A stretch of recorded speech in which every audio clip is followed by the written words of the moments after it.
Hello friend, welcome to my channel.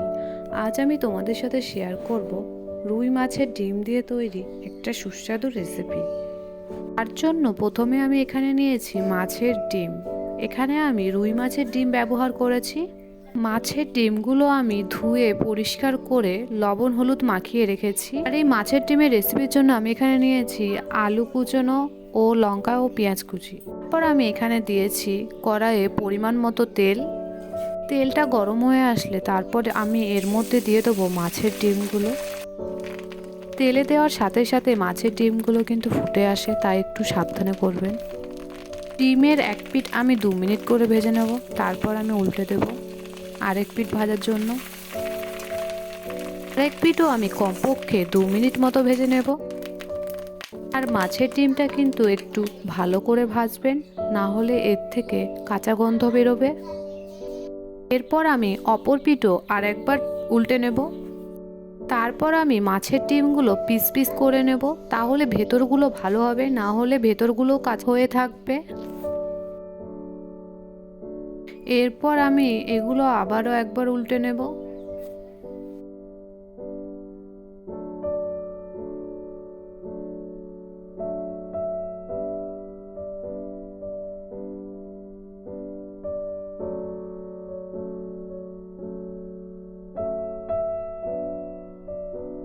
আমি এগুলো কমপক্ষে 3 থেকে 4 মিনিট মতো ভেজে নেব।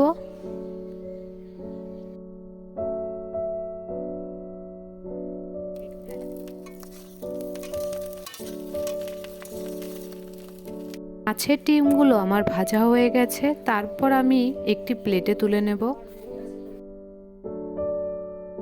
তারপর আমি একটি কড়াইয়ে দেব পরিমাণ মতো তেল। এরপর আমি এর মধ্যে দেব গোটা জিরে। জিরেটা একটু ভাজা হয়ে আসলে তারপর আমি এর মধ্যে দিয়ে দেবো পেঁয়াজ কুচি ও লঙ্কা কুচি। পেঁয়াজ ও লঙ্কাগুলো আমি 2 থেকে 3 মিনিট মতো ভেজে নেব। পেঁয়াজগুলো একটু লাল লাল হয়ে গেলে তারপর আমি এর মধ্যে দিয়ে দেবো কেটে রাখা আলুগুলো। এরপর আমি আলুগুলো একবার নেড়ে চেড়ে নেব ভালো করে। আলুগুলো আমি 1 মিনিট করে ভেজে নেব। তারপর আমি এর মধ্যে দিয়ে দেবো স্বাদ অনুযায়ী লবণ।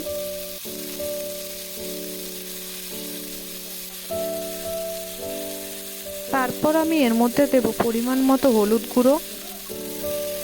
দিয়ে সব কিছু আমি একবার বেশ ভালো করে মিক্স করে নেব। এরপর আমি আলুগুলো 3 মিনিট মতো ভেজে নেব। আর এইদিকে আমি যেই মাছের ডিমগুলো ভেজে রেখেছিলাম সেগুলো আমি ভেঙে নেব। দেখুন, মাছের ডিমগুলো কিন্তু এইরকমভাবে ভেঙে নেবেন। এইদিকে আমার আলুগুলো প্রায় কুক হয়ে গেছে, তারপর আমি এর মধ্যে দিয়ে দেবো জিরে বাটা 2 চামচ। এরপর এর মধ্যে দেবো আদা বাটা ও রসুন বাটা। তারপর সব কিছু বেশ ভালো করে একবার মিক্স করে নেব।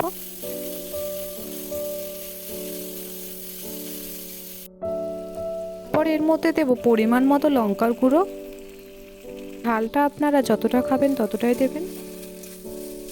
এরপর আমি আরও একবার বেশ ভালো করে মিক্স করে নেব। এরপর এর মধ্যে দেব অল্প পরিমাণ জল।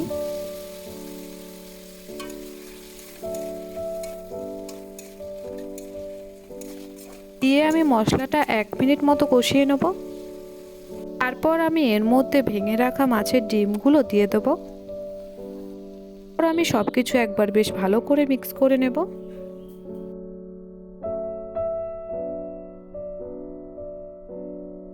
আমি 1 মিনিট মতো ভালো করে ভেজে নেব। তারপর আমি এর মধ্যে দিয়ে দেবো পরিমাণ মতো জল সিদ্ধ করার জন্য। জল দেওয়ার পর 5 মিনিট মতো ফুটিয়ে নিলে তৈরি হয়ে যাবে আজকের আমার রেসিপি।